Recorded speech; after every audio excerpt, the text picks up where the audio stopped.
Respected Principal Ma'am Nisha Didi and my dear colleagues, hope you all are in the best of your moods and staying positive even in this most precarious atmosphere of uncertainty of our lifetime. I am back to join you all with my second video in which we will learn to design various online quizzes and tests for the benefit of our students with the help of Google Forms.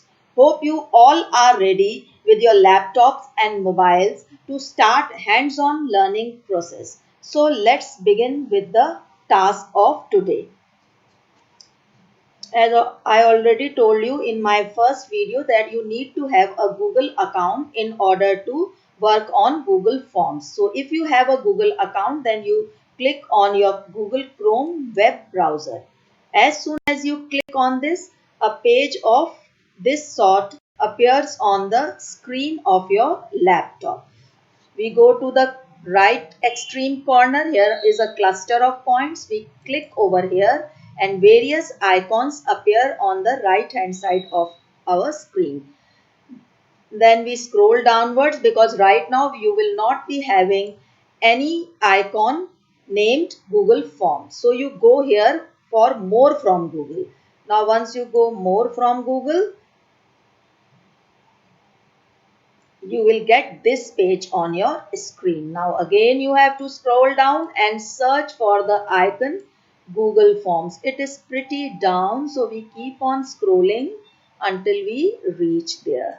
Let's see where it is situated. Keep on scrolling.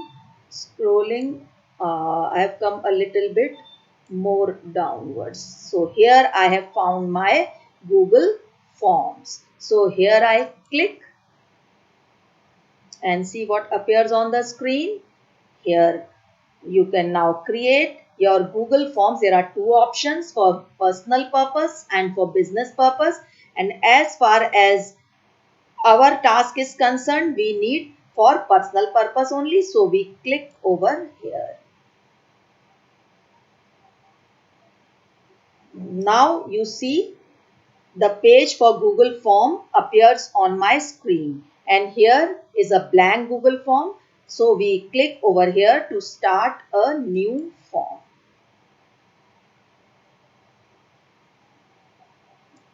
Now see, the untitled Google Form appears on my screen. So firstly, I will give some title to my form. So for this, I delete this untitled form and give some title to my form. Now I want the title in the middle. So with the help of a space bar, I go to the middle and then I type quiz 2020. I suppose I give this title. So it is like this. Now here comes form description. Now whatever instruction you want to give to your students, you can give in this form description space. Now even if you want to insert a picture over here and image over here also, you can do this. You can go to add image and here you will get various options from where you can add images over here. Right now I do not need any image over here, so I close this and come back to my form. Now for form description, I will say that all the questions are compulsory. So I write all the questions are compulsory. So this is the instruction that I want to give to the students. Now I go for untitled questions. I click over here. Now see, before giving the questions, I need to gather some information from my students. Say name of the student, her roll number, her mobile number, her email ID, whatever I require, I can write over here. For that first I will come to this box. Here I click and here I get various options. So I will go for short answer. Now this question will be converted to short answers. Now I can ask for the name of the student. Now next I want to know about the roll number of the student. So I go over this plus sign. This plus sign will give me another question. Now here again since it is written multiple choice, so I change it to short answer and then I ask for the roll number of the student. Roll number of the student. Now here the student will write his or her roll number. Now one more thing I would like to tell you, this should be made compulsory for the student. Unless and until the student enters this, he or she will not be able to submit her form. So for that I click over required. Now it becomes essential for the student to fill her name and her roll. Now once the student's roll number and name has been given in the form, now I will start giving questions to the student. Before that, I write the title of my form over here, which I forgot. So I write the title, quiz 2020. Once I mention the title of my form over here, it will be saved in the Google Drive by this title. Now I start giving questions to my student. So before that, I will take you over here to this box, and you see there are various options: short answer, paragraph, multiple choice, check boxes, drop down, and so on so forth. But as far as we people are concerned, we will require these four type of forms more frequently: short answer type, paragraph type, multiple choice type, check boxes type. So I will describe each one of them in one question at least. So since I have already mentioned short answer type, so I go for paragraph option. Now I here give a question to the student. Say, describe the Battle of Panipat.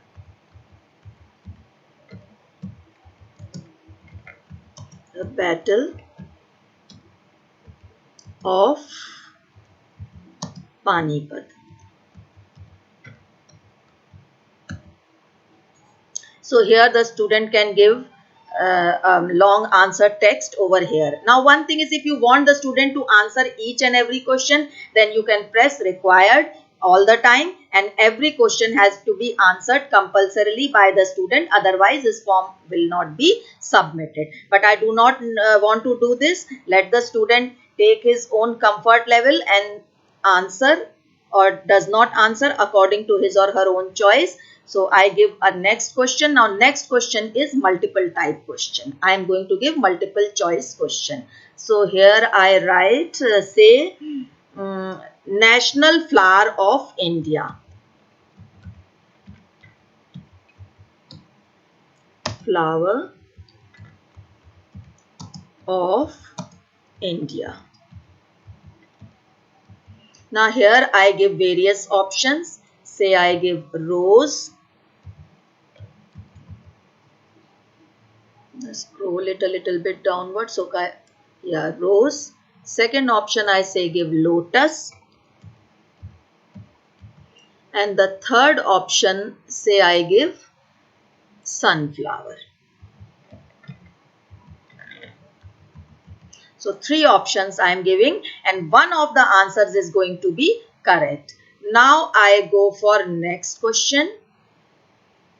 Now in my next question, I go for say check boxes. Now what do check boxes imply?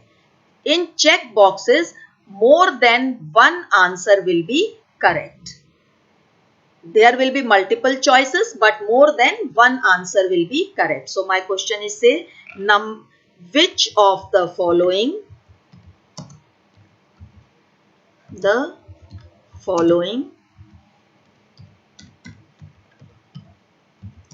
is a leap year? Say I write this question. Now I give three options again. I give 2020. Then I say 2000. And one more option I give, say 1999.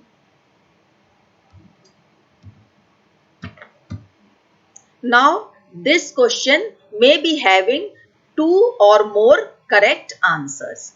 So this is how I have designed a very preliminary quiz for our students. Now I will go to settings. After this, we will go to settings. So we click this flower shape of thing, and as soon as I click setting, this is what appears on my screen. Now I go for quizzes. Then I will have to make it a quiz. Now I make it a quiz, and now there are so many options. See, releasing the grade. First option is releasing the grade. Now there are two options. Either you want to display the scores immediately after each submission. That is, every student will be able to review his or her score once he or she submits her form. The second option is later after manual review. So in this case, the score won't be displayed, and these are actually applicable when you are going for short answer type questions or paragraph type questions, because you will review it manually. Only then you can assign grades to the students. So these are the two options that you have. So right now I will be going for manual review because I have given a paragraph type question also in my quiz. Now here our respondent can see the missed questions, the correct answer, the point value. So I need all the three of them. So I am ticking right all the three of them. Now I save the settings. Now I have saved the setting. Now I will assign marks on each of the questions to my students.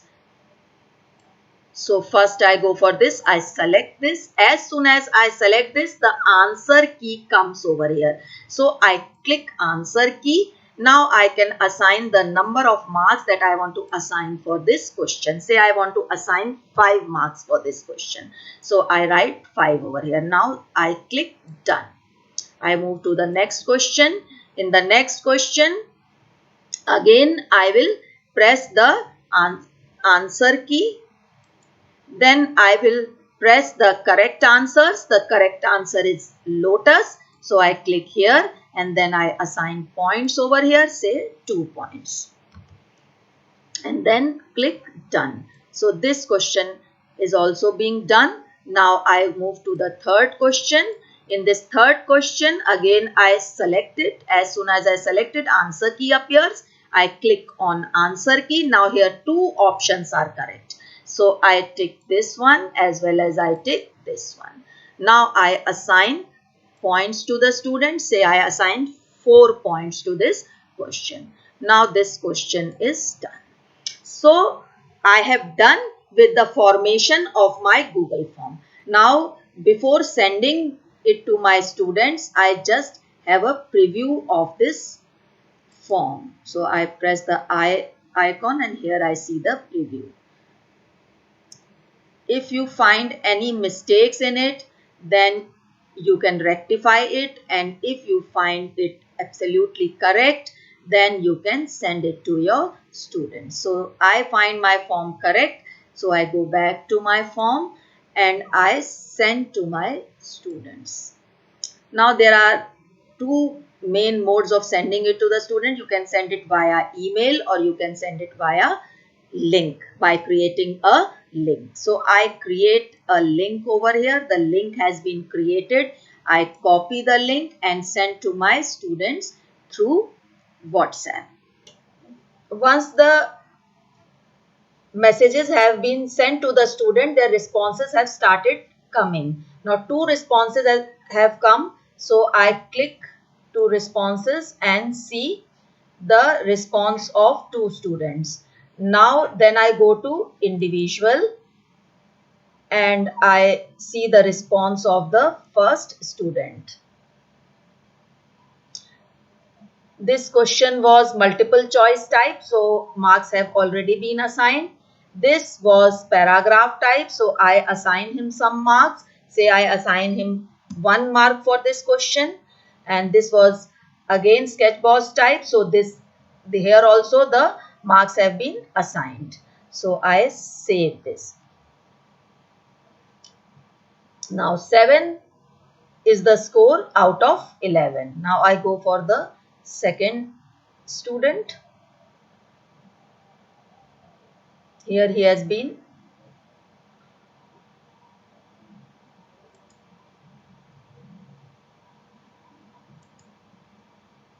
I go for the second student. Here marks have been allotted. I will give in the descriptive type. Say I give him 2 marks. 2 marks out of 5, and now I save it. So I have given marks to both the students. Now when all the responses come to you and you have assigned marks to all the students, then you release the score of the students. And here is the message option. If you have to convey any message to your students, you can write that message over here, and then you click to all respondents. As soon as you click to all respondents and then you click to send emails and release, the results reaches to all the students through their email ID. Now one more thing you may want to know, if you want to say restrict the time duration in which the student has to respond, because if there will be no restriction of time duration, then the students may sit with their form for many days. So for that there is no provision in Google Forms as such. Then I go to these 3 dots over here. As soon as I go to these 3 dots over here, there are various options. You see add-ons option over here. Everybody can see this add-on options. So I click on this add-on options. Once I click on this add-on options, let's see what appears on my screen.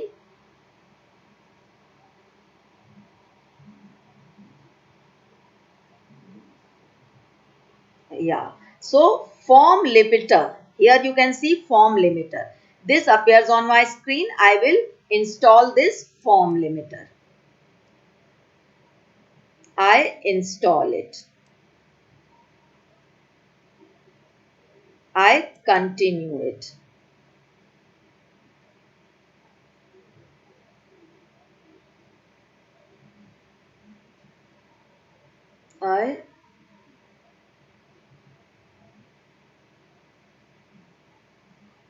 I will be using this account only.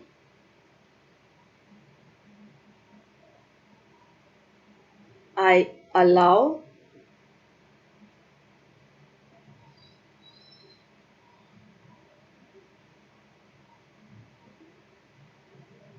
Now the form limiter has been installed. So I click done over here.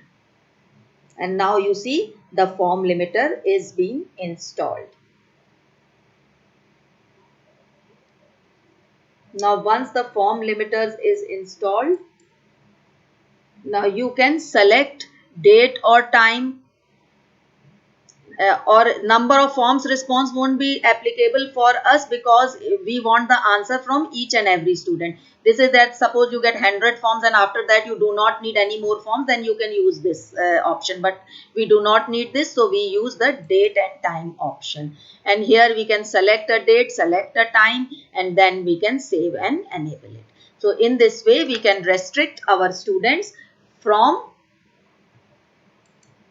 being delayed in submitting their forms. So this is all I have to tell you about Google Forms. Hope you would have understood it. And if you have any queries regarding Google Forms, you can very well contact me on my WhatsApp number. Before closing, I would like to tell you one thing, that all the things that we are doing in Google Forms, or previously in my first video I did on Google Slide, all of them are saved in the Google Drive.